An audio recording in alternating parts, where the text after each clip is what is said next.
Hello friends, it's me, and today let's learn science together. Let's go. What is it?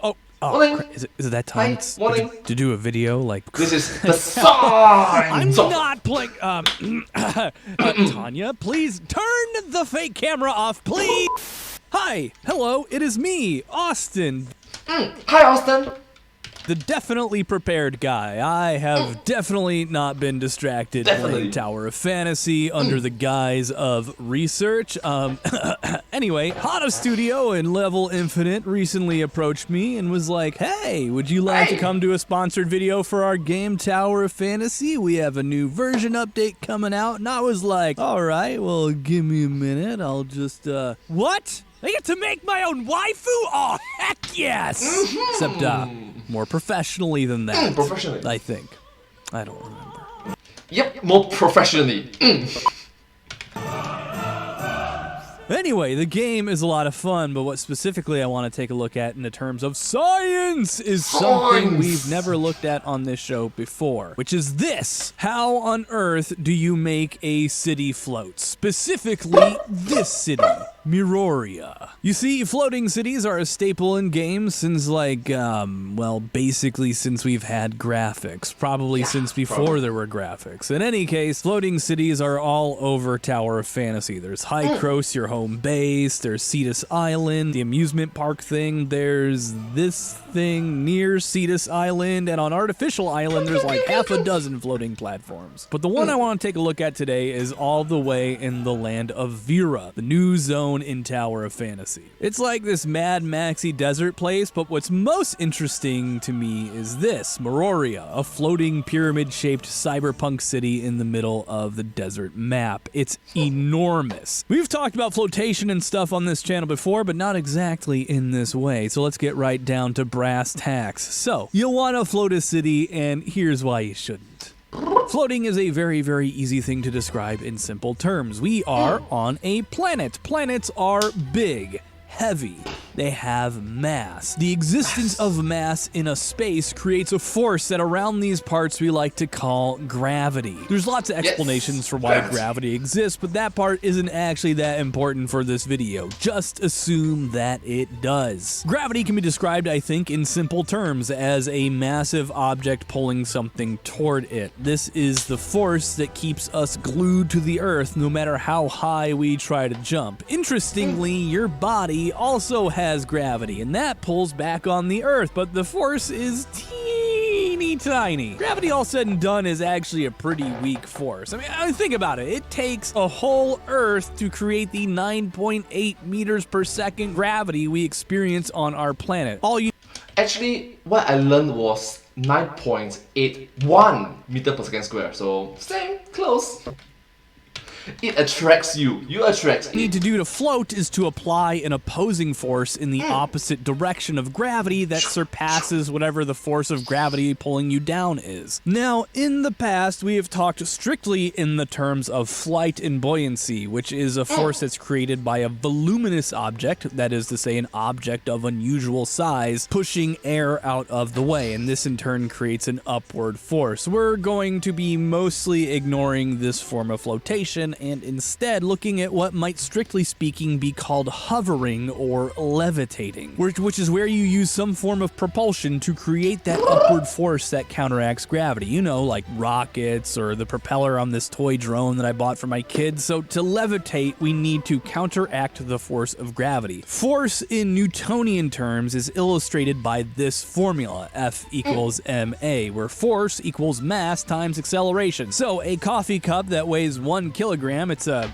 pretty big coffee cup, okay? Under Earth's gravity of 9.8 meters per second squared, it would be experiencing a force of 9.8 newtons. And this is precisely the amount of force that we would need to cancel out in order to make it float in place. And we'd actually need even more to get it up where it needed to be, but that is actually not the biggest problem, by far. Alright, so to make something float, cancel out the force of gravity. somehow. We will get to that part. First, though, that means we need to know what our gravity is. The world of Tower of Fantasy Ida probably has a different gravity from real life, like most video games, so we ought to figure out what that is before moving on. Thankfully, Tower of Fantasy is a super convenient meter marker system, which makes life an absolute pleasure for mathy guys like me. I climbed to the top of Maroria's Tower of Fantasy, first for the view, second to find out how tall the pyramid is, which we'll get to later, and third to find a good place from which to jump to get our gravity. Jumping from the top of the tower with the marker down below, I have an almost perfect place to measure gravity. And in a recent video I did, I talked about how we sometimes play a little fast and loose when calculating the gravity of a given game. Well, those days are over, my friends. I meticulously calculated the speed your character accelerates downward every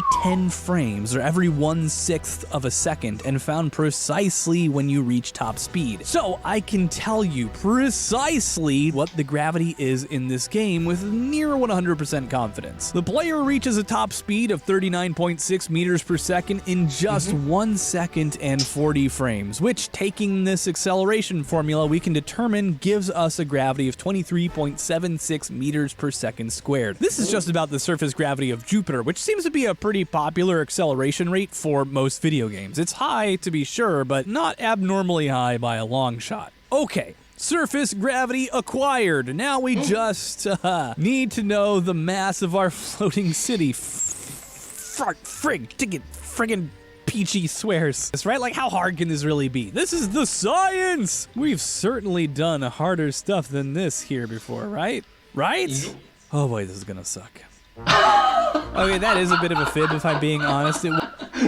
Just have to make a few assumptions along the way. Since I have a trusty dusty car here, I can actually do some pretty clever map trickery using the top linear speed estimated using our little meter markers here in the game to establish that the car drives at about 12.5 meters per second, or only 27 miles an hour? Come on, move over, Grandma! Using this land speed, I was able to figure out how to use map coordinates, which unfortunately do not correspond with meters directly, to measure the footprint of Meroria. One side measures almost exactly 290 meters long, which is over 3 football fields. You know what? We always use football fields. Like, this is the era of learning from home and working from home. Does anybody actually know how long a football field is intrinsically in their soul? When was the last time you went outside and touched grass? See, we got to use something more relatable in 2022. Let's see, work, learn from home. Okay, so the best gaming laptop 2022. Well, CNET says it's the HP Victus 16. I don't know about that, but in any case, Meroria is 7,836 HP Victus 16s long. So just imagine that in your head. Way easier to wrap your mind around than football field, isn't it? This is actually pretty enormous. A city block in Manhattan is just 80 meters by 274 meters, but I'm from Chicago, and we're going to be using the far superior Chicagoan city block of 100 by 200 meters. At 84.1 thousand square meters, this makes the footprint of Meroria amount to just over 4 Chicagoan city blocks, which is pretty tiny for a city, but enormous if we're talking about lifting something into the sky. And apparently they're making it bigger in future updates, which is a bold choice if you consider what we're about to do number-wise. So we know how big it is looking down, but Meroria has some very interesting quirks that makes calculating its mass a bit of a challenge. The main one, as I see it, is accounting for this pyramid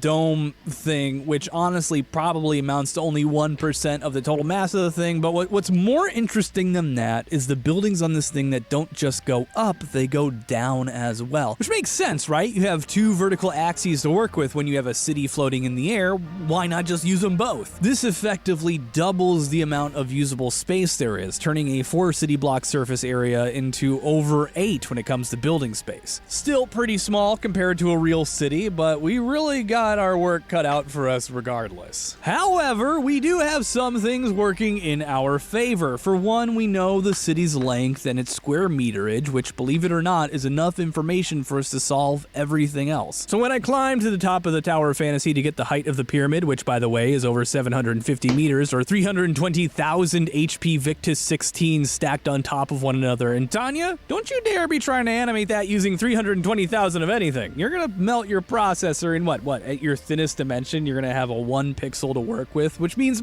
you can actually only stack 1,080 thin lines on top of one another. And don't you dare consider doing that either. Do you hear me? Now what we really want to Yep, a lot of duplicates.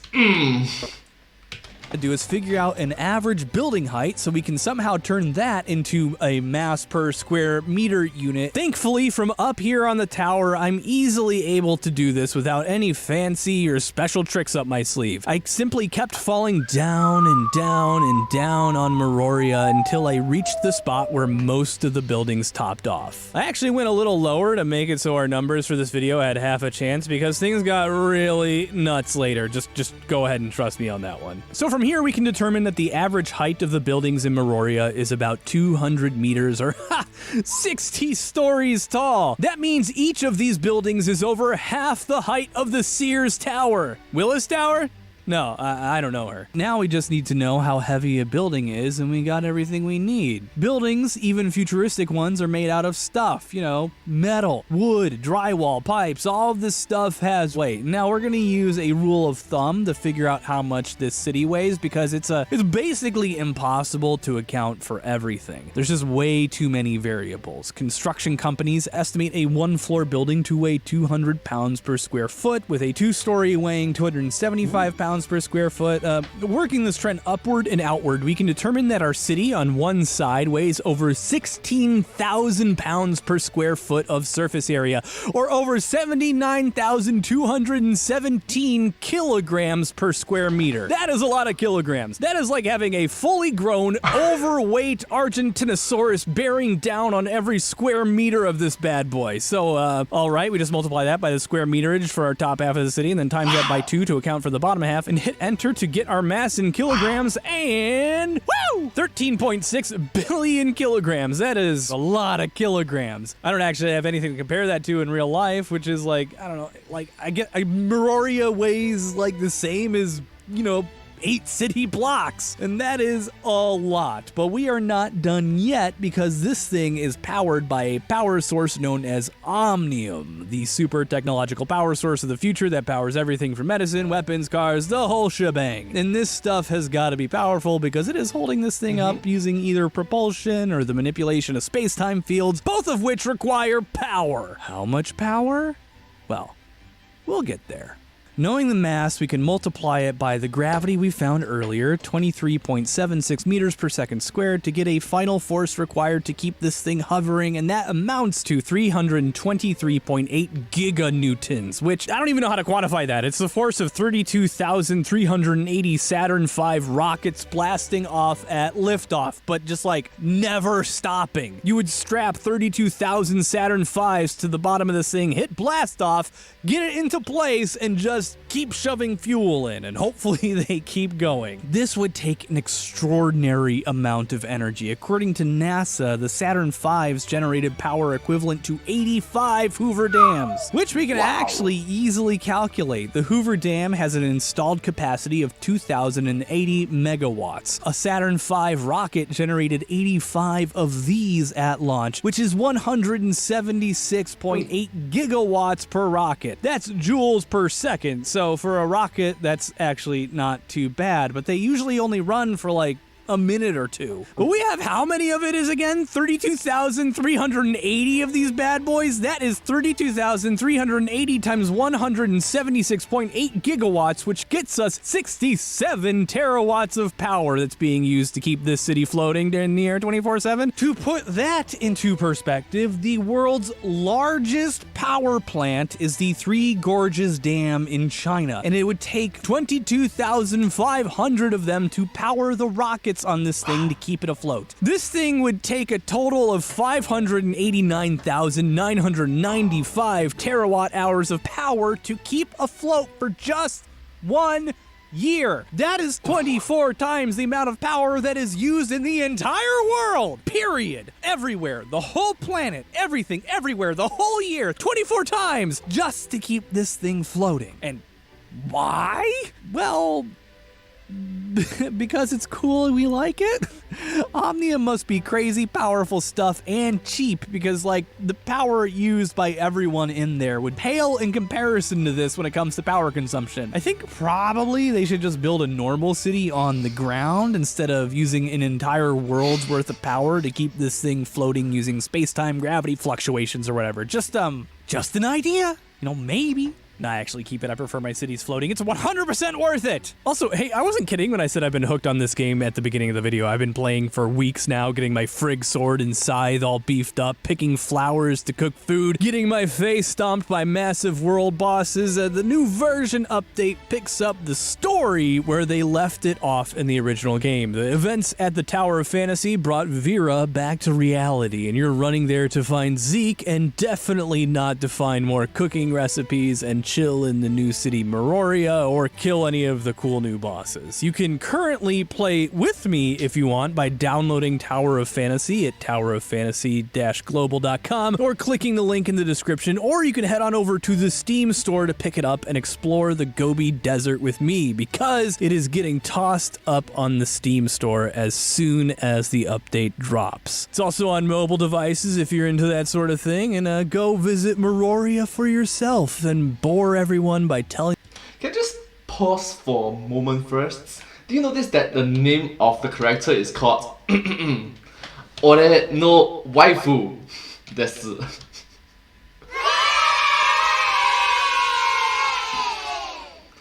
Meaning my waifu.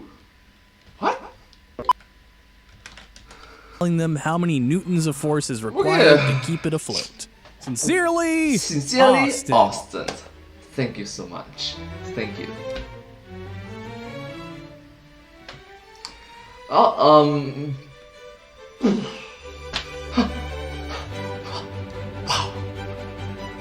wow.